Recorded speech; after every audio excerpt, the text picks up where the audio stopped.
Alors, Daniel Blouin est professeur d'histoire en lycée. Il est retraité, membre de la Société d'encouragement pour l'industrie nationale. Il est l'un des fondateurs de la commission Histoire de la Société. Cette commission mène une activité de recherche et de publication sur différents aspects d'histoire et des activités de la société, ainsi que sur ses membres les plus marquants. Et c'est dans ce cadre que M. Blouin va nous parler des rapports entre André-Marie Ampère et la Société d'encouragement, de la manière dont il est devenu l'un des experts techniques. Bien, je voudrais d'abord remercier les organisateurs de ce colloque de m'avoir invité. Je devais clore la demi-journée en évoquant une facette de l'activité d'Ampère qui est bien moins emblématique que toutes celles qui ont été présentées par les intervenants précédents, à la fois sur le plan philosophique et sur le plan scientifique. En plus, c'est une facette qui a eu un éclat beaucoup plus bref, et donc j'essaierai de faire court tout en m'efforçant de vous montrer en quoi elle peut malgré tout nous éclairer sur le personnage, son entourage et son contexte. Donc, Madame Couet vient de me présenter et présenter rapidement ce qu'est la Société d'encouragement pour l'industrie nationale, à laquelle j'appartiens en tant qu'historien, et dont André-Marie Ampère a fait partie pendant 18 ans, de 1806 à 1824. Il a même fait partie pendant 16 ans, entre 1808 et 1824, de l'un de ces 5 comités opérationnels, qui était le comité qu'on appelait à l'époque des arts mécaniques, art étant évidemment entendu au sens traditionnel d'arts libéraux. Il pouvait sembler tout à fait logique pour une institution qui était vouée depuis sa création à l'automne de 1801 à l'encouragement à l'innovation technique par la promotion de ce qu'on appelait l'invention utile afin de favoriser ce qu'on appelait l'industrie nationale. Alors évidemment, industrie, on a tendance à le prendre dans le sens actuel, mais à l'époque, industrie signifie aussi, les deux sens sont s'emploient en même temps, activité productive. Donc favoriser le développement de l'industrie nationale, c'est favoriser le développement de l'activité productive. Elle est dirigée alors, cette institution, par le grand savant chimiste Chaptal, et il est logique qu'elle admette parmi ses membres, et surtout dans ses instances opérationnelles, que sont les comités, une personnalité reconnue, déjà reconnue comme Ampère, à côté des principaux savants et ingénieurs de l'époque, qui en font également partie, comme Comté et Montgolfier dans le domaine de la mécanique, Vauquelin ou Gay-Lussac dans le domaine de la chimie, sans parler bien sûr de Chaptal, ou Prony dans le domaine du génie civil et de l'énergie. Cette participation d'Ampère à la Société d'encouragement, donc au sein du comité de mécanique, se justifiait d'autant plus qu'il était devenu parallèlement membre d'un organisme d'expertise technique étatique qui s'appelait le Bureau consultatif des arts et manufactures. Alors c'est une création qui remonte à l'Ancien Régime, mais qui prend de l'ampleur durant la période révolutionnaire et que, comme on le verra, Chaptal va réorganiser au moment de son accession au ministère. Car ce bureau consultatif relève du ministère de l'Intérieur. Là encore, cela peut surprendre, parce que le ministère de l'Intérieur a, à l'époque, dans ses attributions, la politique économique du gouvernement et, par extension, toutes les questions du domaine technique, par exemple les brevets d'invention, qui relèvent de cette politique économique. Et, comme on le verra, les membres du bureau consultatif étaient pratiquement tous membres de la Société d'encouragement et membres des comités opérationnels de la Société d'encouragement. Mais les facteurs de l'entrée d'Ampère dans la Société d'encouragement et d'une manière plus générale dans ce milieu de l'expertise technique sont en réalité plus complexes que cette seule question de qualité ou d'appartenance. On peut invoquer les questions matérielles. On sait qu'Ampère a été, durant une grande partie de sa vie, obsédé par les problèmes matériels. Et effectivement, membre du bureau consultatif était une position qui entraînait une rétribution officielle, ce qui n'était pas négligeable pour lui. Mais ce n'était pas du tout le cas à la société, où les membres, et y compris les membres actifs, et c'est encore le cas aujourd'hui, sont tous bénévoles. Cette entrée ne peut se comprendre en fait que si l'on montre son appartenance à des réseaux amicaux, géographiques et intellectuels. Il me faudra ensuite expliquer quelle est la mission d'Ampère en tant qu'expert technique et enfin souligner qu'Ampère ne sera pas un des acteurs majeurs de cette expertise, à la différence de certains des autres personnages mentionnés précédemment. Lorsque Ampère, nommé à l'École polytechnique, monte à Paris en novembre 1804, comme le premier intervenant a expliqué en résumant donc sa carrière lyonnaise, un personnage semble avoir joué un rôle très important dans son intégration dans les cercles parisiens, et il a été évoqué juste précédemment, c'est Joseph de Gérando que vous voyez ici. Joseph de Gérando, André-Marie Ampère, ainsi qu'un troisième personnage qui est Camille Jordan, que vous voyez ici, sont des gens qui ont en fait des origines sociales un peu similaires. Ils sont issus des milieux des notabilités lyonnaises. Ils ont aussi durement souffert, on a évoqué également cela dans la première intervention, durant la période de l'insurrection de Lyon, de la répression plus exactement de l'insurrection de 93. Et ils se regroupent autour d'un autre personnage qui a été également évoqué, qui est Pierre-Simon Ballanche, dans l'imprimerie familiale des Ballanches, au hall de la Grenette à Lyon. Mais ensuite, leurs carrières vont diverger, du moins pendant un certain temps. On a vu qu'Ampère va se lancer dans une carrière d'enseignant, pour commencer. Jordan va se lancer dans une carrière politique, d'ailleurs une carrière assez mouvementée. Quant à Gérando, il va se faire reconnaître par les milieux intellectuels, notamment celui des idéologues dont on a parlé tout à l'heure, avant d'entrer dans une carrière de haut fonctionnaire.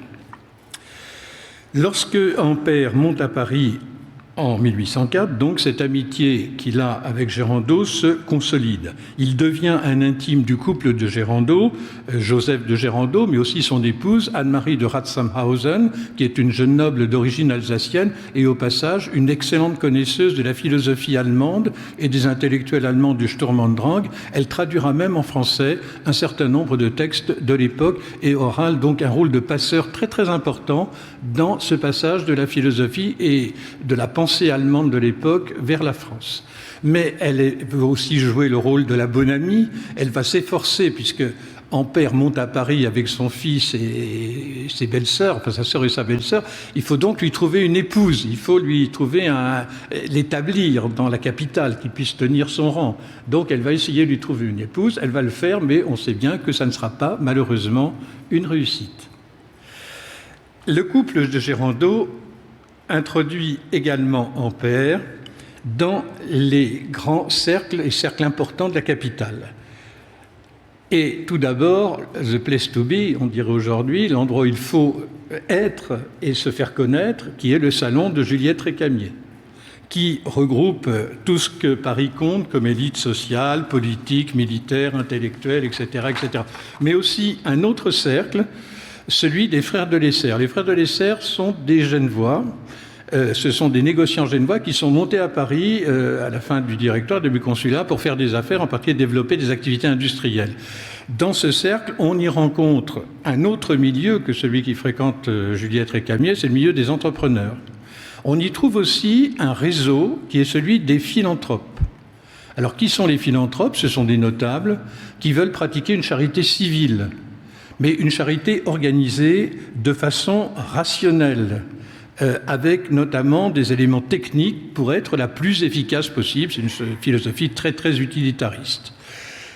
Je précise qu'Ampère n'a pas fait partie, du moins de façon active, du réseau des philanthropes, mais on va voir que ses implications sont très importantes dans la conception que l'on peut avoir à l'époque de l'expertise technique.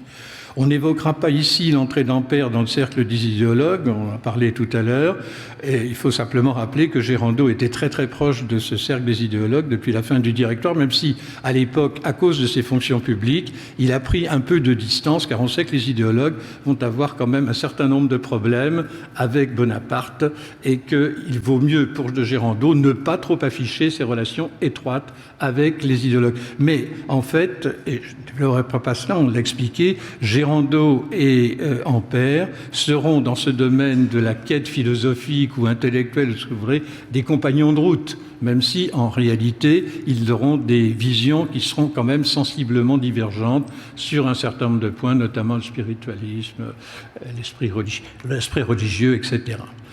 Alors, les noms que je viens de citer suffisent à évoquer l'importance des Rhône-Alpins et Genevois. On m'excusera de rattacher Genève au Rhône-Alpes, mais enfin, bon, historiquement, c'est possible, dans le Paris du consulat et des premières années de l'Empire. Ampère va ainsi entrer dans un réseau géographique qui est formé par des amis de Gérando, comme les entrepreneurs Scipion Périer. Alors, Scipion Périer, c'est un Grenoblois, enfin, les Périer, parce qu'ils sont plusieurs, comme les Delessert, ce sont des entrepreneurs qui montent à Paris pour faire des affaires, développer des activités industrielles. Et de plus, Scipion Périer est un camarade de collège de Gérando et un compagnon d'exil lorsque les deux hommes ont dû fuir la répression à Lyon et s'installer en Alsace, ce qu'on appelle le temps du refuge pour ces deux personnages. Et c'est là que Gérando avait rencontré son épouse. Il y a également Joseph Montgolfier, qu'on ne présente pas évidemment, et qui est à l'époque démonstrateur au Conservatoire des Arts et Métiers, en plus des activités industrielles.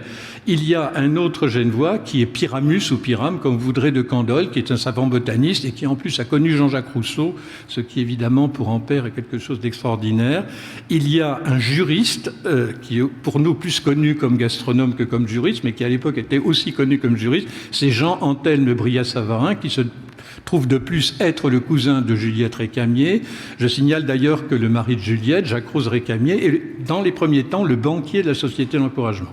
Et il y a enfin deux autres natifs du Bugey, très précisément du Val-Romais, qui sont Louis et Claude Antelme Costa. Alors les Costas, ce sont des gens très importants dans la politique industrielle du régime du consulat et de l'Empire.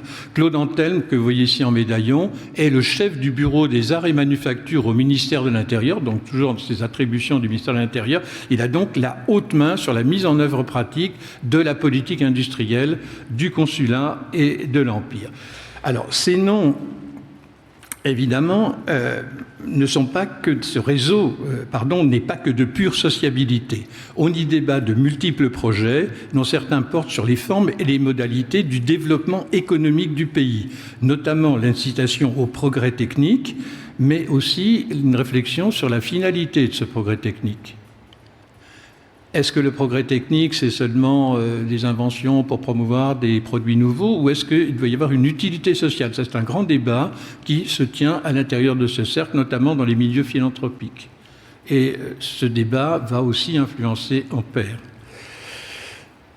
C'est de Gérando qui, aidé par Camille Jordan, qui à l'époque se trouvait à Paris, au printemps de l'an 9, synthétiser ses idées dans un projet, celui d'une société d'encouragement, un projet qui va recevoir l'assentiment de Chaptal, et Gérando va en devenir le secrétaire à sa création, à cette société, en novembre 1801. Il est plus que probable qu'il a appuyé l'entrée et la promotion de son ami Ampère dans la société, comme il l'avait fait dans les premiers temps de la société pour Balanche, qui n'est pas sur la liste, mais cette liste qui est ici, qui date du printemps de 1802, donc du printemps de l'an 10, présente en fait comme membres de la société toutes les élites économiques, intellectuelles, politiques de Lyon de l'époque. On a les noms, par exemple Camille Pernon, Mailleuvre, Laurencin, enfin bon, pratiquement tout le Gotha de l'économie lyonnaise entre à ce moment-là, grâce à Gérando, dans la société. Par contre, Ampère, lui, il faudra qu'il attende 1804 pour y rentrer. De Gérando devient secrétaire général du ministère de l'Intérieur en août 1804, lorsque Chaptal démissionne du ministre par mésentente avec Bonaparte. Il laisse la place à Non-Père de Champagny, un autre Lyonnais d'ailleurs, et de Gérando est recommandé par Chaptal pour être secrétaire général du ministère de l'Intérieur. Il est donc la tour de contrôle du ministère, il a la haute main sur les nominations, y compris dans les organes périphériques du ministère, comme le bureau consultatif, et il est certain que c'est lui qui a proposé Ampère au secrétariat du bureau consultatif, le poste qu'il avait d'ailleurs occupé. Mais d'une façon plus générale, plus globale, les personnalités que j'ai citées dans ce réseau géographique et amical et intellectuel s'impliquent concrètement dans la démarche d'expertise expertise technique destinée à sélectionner donc ce qu'on appelle les inventions utiles. Lorsque Ampère est nommé en mars 1806 par le Lyonnais Champagny, on s'aperçoit que tous les noms soulignés en rouge sont ceux de Rhône-Alpin et de Genevois, qui sont membres du bureau consultatif. On remarque également la relation étroite entre l'appartenance au bureau consultatif et les comités de la société. Sur les 16 membres du bureau, 13, toutes les pastilles vertes, sont membres des comités opérationnels de la société.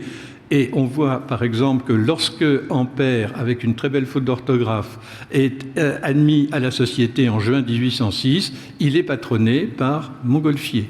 Lorsqu'il est élu au comité des arts mécaniques en février 1808, on voit le moment où il est admis comme membre du comité des arts mécaniques, eh bien, en fait, il remplace un autre Lyonnais, le grand négociant Camille Pernon. Ampère, devenu expert technique, va alors entrer dans le cadre qui a été tracé par un autre personnage essentiel de la période, qui est Jean-Antoine Chaptal. On peut résumer rapidement. Chaptal, c'est un médecin montpelliérain, fondateur d'une des premières entreprises chimiques françaises d'avant la Révolution. Il monte à Paris pendant la Révolution pour continuer ses entreprises industrielles, mais aussi parallèlement entrer dans les sphères, dans les cercles du pouvoir. Il est nommé ministre de l'Intérieur par Bonaparte officiellement en janvier 1801, mais officieusement dès l'automne 1800 lorsqu'il remplace le frère de Bonaparte, Lucien, dont Bonaparte voulait se débarrasser. Et Chaptal restera ministre de l'Intérieur jusqu'en août 1804, par mésentente, ou démissionnera par mésentente avec Bonaparte. Bonaparte a nommé Chaptal dans le cadre de ce que les historiens appellent la remise en ordre consulaire. Il s'agit de redonner, dans le cas du ministère de l'Intérieur, parce que quand Chaptal a pris le ministère de l'Intérieur, il faut savoir qu'il a dit « j'accorde pour le ministère de l'Intérieur, mais je prends tout sauf la police », qu'il avait laissé à Fouché, bien évidemment. Prudent, il ne se mêlait pas des affaires de police et des affaires politiques. Donc, ce qui l'intéresse dans le cadre de la remise en ordre consulaire, c'est de redonner à l'économie un cadre cohérent de fonctionnement et d'inciter à son développement. Comme il expliquera plus tard dans son ouvrage « De l'industrie françoise », comme on disait à l'époque, qui paraît en 1819, une des clés du développement de l'industrie, donc toujours au sens d'activité productive, est sa modernisation, donc l'introduction d'innovations. En amont, il faut donc une expertise de qualité pour garantir que ce qui va devenir des innovations, ce sont des inventions, mais des inventions utiles. Il faut donc renforcer pour cela l'expertise technique. Il réorganise, lorsqu'il arrive au ministère, l'expertise d'État, ce fameux bureau consultatif, il le rend plus efficace. Il soutient aussi le projet de Desjardins de société d'encouragement, que l'on a vu tout à l'heure, et il devient le premier président de la société, et il restera président de la société d'encouragement jusqu'à sa mort en 1832. Chaptal et ses successeurs au ministère le suivront sur ce point, estiment que l'expertise d'État n'est pas dissociée de l'expertise des comités de la société. Et on en voit ici un exemple qui implique justement Ampère. Il s'agit d'expériences qui sont faites en 1807 au Conservatoire des Arts et Métiers, donc organisme d'État, sur divers appareils de chauffage. Alors, pour comprendre ces expériences, il faut savoir qu'une des grandes hantises de la fin du XVIIIe, début XIXe, opinion et dirigeants, bien évidemment, à cause de l'opinion, c'est la question, le problème du manque d'énergie, de sources d'énergie, en particulier de bois de chauffage. Et donc, on va rechercher les appareils de chauffage les plus économiques. Et donc, d'où ces expériences. Alors, ce qui est extraordinaire, c'est que ces expériences qui portent donc, vous le voyez, la signature d'Ampère parmi les membres du bureau consultatif. Il a été secrétaire. En tant que secrétaire, il a assuré la synthèse et peut-être procédé lui-même à certaines observations ou mesures. Elles sont publiées dans le bulletin de la société. Société, donc, caractère privé. Pourquoi ? Eh bien parce que dans l'esprit de Chaptal, il n'y a pas de barrière entre les deux. La société est là pour diffuser l'invention utile, l'invention qui a été sélectionnée et permettre aux consommateurs ou aux entrepreneurs, ça n'est pas du moyen de chauffage, de l'adopter. Mais il faut aussi voir que la société s'était livrée 4 ans plus tôt, en l'an 13, à des expériences à peu près analogues sur d'autres appareils dans son hôtel parisien, d'ailleurs aux grandes dames du propriétaire de l'hôtel qui voyait passer des tuyaux partout, sortant même par les fenêtres. Mais bon, elle avait fait ses propres expériences, et un expert d'État, parce qu'il est expert de la société, va faire le va-et-vient entre les deux observations, les deux analyses, les deux démarches pratiques. Deuxième idée de Chaptal en matière d'expertise, c'est que l'expertise, ce n'est pas quelque chose d'individuel, c'est quelque chose de collectif. Et dans ce collectif, eh bien, Ampère, vous le voyez, il est secrétaire du bureau consultatif, mais il est aussi scientifique. Il va devoir travailler avec des grands ingénieurs, comme par exemple Pierre-Simon Girard, qui est un hydraulicien, Gaspard de Prony, dont j'ai déjà parlé, ou bien encore Arsène Bayet-Bellois, qui est un grand ingénieur des mines. C'est même le grand théoricien de l'école des mines à l'époque. Il va également travailler avec des entrepreneurs expérimentés, comme par exemple Jacques-Constantin Perrier, ne pas confondre avec les Scipion Perrier tout à l'heure. C'est une autre famille qu'on appelle parfois les Perrier de Chaillot. C'est l'introducteur des machines à vapeur en France à la veille de la Révolution. Guillaume Louis Ternaux, c'est le grand industriel du textile lainier, à Sedan d'abord, puis ensuite à Louviers dans l'Eure, ou encore Abraham Breguet, qui est le fondateur de la dynastie horlogère et spécialiste de micromécanique. Il a également à travailler, avec des personnages qui sont de véritables experts en machines, comme par exemple ici Claude-Pierre Mollard, je suis désolé, ma tablette est très sensible, qui est l'administrateur du Conservatoire des Arts et Métiers et qui est un peu le monsieur machine, le spécialiste des machines à cette époque. Il a commencé sa carrière avec Vaucanson à la veille de la Révolution, et ensuite il a été le garde du dépôt des machines de Vaucanson et de ce qu'on appelle l'hôtel de Mortagne, c'est-à-dire tout le dépôt des machines qui avaient été confisquées au début, donc pendant la période révolutionnaire. Troisième élément, et sans doute le plus important pour nous, c'est l'idée de science utile. Ça, c'est une idée qui est très très importante aux yeux de Chaptal, le fait que ces experts doivent dialoguer avec ce qu'on appelle à l'époque les artistes. Les artistes, ce sont les inventeurs, les créateurs, de leur donner des bases de réflexion, de les amener à rendre reproductibles leurs procédés, ce qu'on appellerait plus tard produire une technologie, mais aussi tenir compte de c'est un dialogue, donc tenir compte aussi de leur expérience pratique. Et in fine, rédiger des rapports qui se fassent référence, parce que ce sont ces rapports qui, un peu comme des jugements d'un tribunal, vont assurer la promotion de l'invention et en faire de l'innovation, comme dira plus tard Schumpeter. C'est ce qu'il appelle donc la science utile. Et on voit comment, dans cette expertise en 1813, qui est publiée dans le bulletin, Ampère suit cette démarche. Il s'agit d'une balance hydrostatique. Une balance hydrostatique, c'est un appareil, et Ampère l'explique, qui est destiné à mesurer avec précision la densité des corps.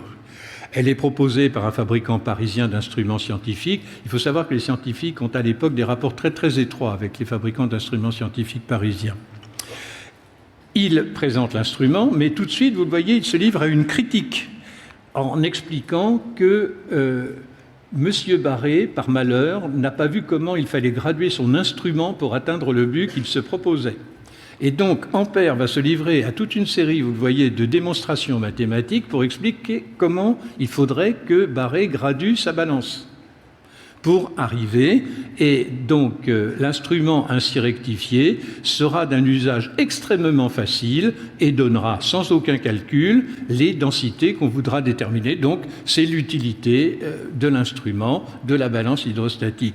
Et il va même dire qu'il est à tous égards préférable aux instruments connus sous le nom d'aéromètre. Alors là, il exagère un peu parce que pour un fabricant, par exemple, d'eau de vie, utiliser une balance hydrostatique pour mesurer le degré d'alcool dans ses tonneaux, c'est quand même pas évident. Il vaut mieux utiliser un aéromètre. Mais enfin bon, Ampère est là très enthousiaste et il dit bon, on peut en faire quelque chose d'un usage général. Ampère n'aura cependant pas une activité très soutenue dans le domaine de l'expertise. Il est remplacé en tant que titulaire au comité consultatif au bout de 4 ans, en 1810, par un autre scientifique qui est le chimiste Thénard. À la Société, on ne lui connaît que 10 contributions au total sur la période de 1807 à 1817, et ensuite il ne sera plus actif jusqu'à sa démission en 1824. Il détonne donc par rapport à l'activité déployée dans le même comité par d'autres membres, comme par exemple Prony ou mollard. Il est vrai que la même année que son entrée au comité de mécanique, en 1808, il est nommé inspecteur général de l'université impériale, ce qui l'oblige à des tournées en province. Alors, dans ces tournées, il écrit à la société, il dit « j'ai vu telle machine, j'ai vu telle production ». Par exemple, les machines à fabriquer des filets de pêche. Ampère, peut-être à cause de ses origines lyonnaises, est très intéressé par toutes ces machines qui servent... bon, il faut savoir que la société a été le réceptacle de l'invention des inventions de Jacquard. En particulier qu'avant que Jacquard conçoive, ou du moins développe quelque chose qui n'était pas forcément de son invention. Mais ça, c'est une autre histoire. Métier à Brochet, il avait imaginé une machine à fabriquer des filets de pêche. Et donc, peut-être que là, il y a un atavisme lyonnais ou une expérience lyonnaise que Ampère va reproduire. En tout cas, il adresse des observations sur un certain nombre de mécaniques qu'il voit dans ses voyages, mais ça n'est pas véritablement une participation active au comité. Et puis, il y a évidemment les sollicitations de ses recherches philosophiques et scientifiques. Il garde cependant le contact avec certains projets débattus dans le cadre de la société, notamment en matière d'éducation et de formation. Il est logique qu'une société qui se voue au développement de l'industrie nationale s'occupe également de la formation. Formation technique et professionnelle, nous dirons aujourd'hui, et c'est le cas à la société, notamment dans ce groupe des philanthropes. En 1815, disons dans la charnière du départ de Napoléon et de l'arrivée des Bourbons, certains des dirigeants de la société souhaitent créer et vont créer effectivement ce qu'ils appellent une société pour l'instruction élémentaire. Et l'on voit dans la liste que Ampère fait partie des fondateurs de la Société pour l'instruction élémentaire. Cette société, comme le dit le texte qui est ici, depuis longtemps, les amis du bien gémissaient de voir l'éducation de la classe la plus nombreuse de la société abandonnée à un oubli qui formait un contraste toujours croissant avec les progrès généraux de la civilisation.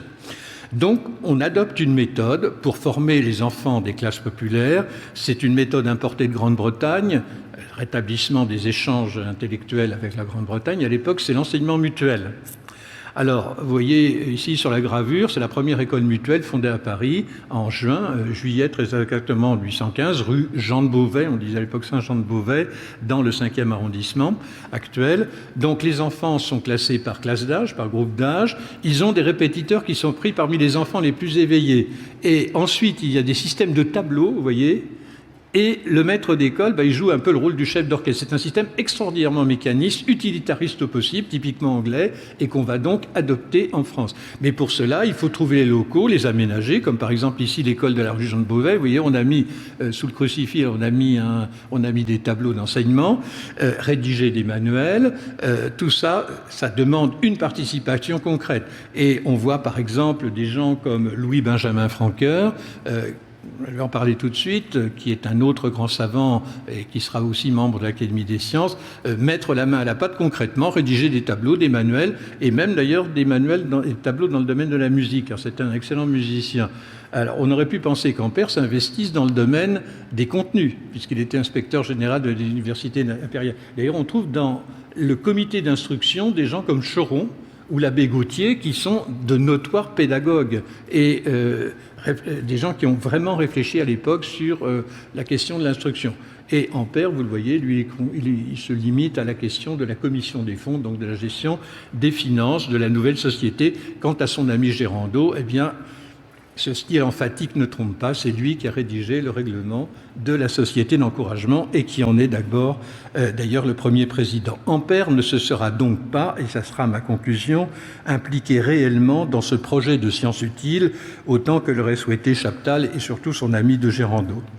À côté de la question du manque de temps, on peut peut-être voir une certaine difficulté à se livrer, même si Ampère, on l'a dit, aimait bien les choses pratiques, à des expertises parfois éloignées de ses pôles d'intérêt, à la différence de cet autre scientifique qui le remplacera au comité de mécanique et que j'ai nommé tout de suite, Louis-Benjamin Franqueur. À n'en point douter, il aurait davantage trouvé sa place dans le projet mis en avant par un autre président de la société, Jean-Baptiste Dumas, projet qu'on appelait la science industrielle, c'est-à-dire la valorisation des applications de la science à l'industrie et le développement d'industries basées sur des avancées scientifiques comme les avancées de la physique pour l'électricité. Mais ce projet prendra place 20 ans après la disparition d'Ampère et dans un autre contexte, celui dans lequel la science et la technique seront sans doute beaucoup plus proches. Je vous remercie. Merci beaucoup pour cet exposé très intéressant. On prend une question, peut-être on a le temps pour une question, le temps d'essayer de remettre la présentation suivante. J'avais trouvé une citation d'Ampère, il me semble que c'est dans sa philosophie des sciences, qui résume un petit peu sa position. Et je vais vous la lire parce que je pense qu'il complète beaucoup ce que vous avez présenté. Et Ampère nous dit: on ne doit pas craindre le développement de l'industrie et des inventions des machines successives, des procédés pour abréger le travail. Oui, Ampère a une position très différente de Gérandeau sur la question du travail et sur la question du développement, du progrès technique. Il a une position qu'on pourrait presque qualifier de pré-socialiste utopique, d'une certaine façon, alors que Gérandeau, lui, est un libéral pur.